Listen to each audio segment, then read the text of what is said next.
partimos ya de una excelencia en la investigación, desde un ámbito más teórico como es el del DIPC, en física, a una aplicación con el CIC Nanogune, y de ahí el salto hacia la puesta en marcha de empresas con productos concretos y una comercialización de los mismos. Yo creo que esa estrategia, desde la investigación básica hasta la investigación cada vez más aplicada, hasta llegar a un producto, pues evidentemente en el caso de Grafene es un caso puntero a nivel mundial, y nosotros consideramos que esa vía,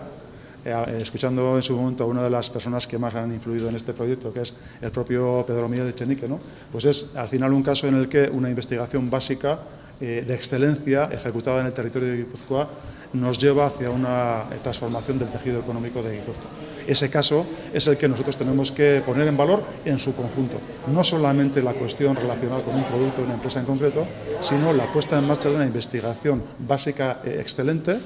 que luego abre estas posibilidades.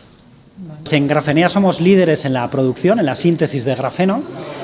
Suministramos a clientes en todo el mundo como Intel, Qualcomm, Canon. Los principales mercados son Estados Unidos, Japón, la Unión Europea, Alemania, UK principalmente. Diferentes programas, iniciativas, ¿no?, tanto Diputación, Gobierno Vasco, etcétera, pues la verdad es que pues nos ha ayudado mucho a arrancar la compañía, con la ayuda de Big Guipúzcoa al principio y un poco pues de todo el tejido también, ¿no? Pues hay varias, sobre todo CIC Nanogune ha sido un poco pues el motivo por el que nosotros estamos aquí, y al final un poco toda la red, ¿no?, tanto de empresas o como de iniciativas de tecnología o de ciencia y tecnología, que cada vez hay más en la ciudad, ¿no?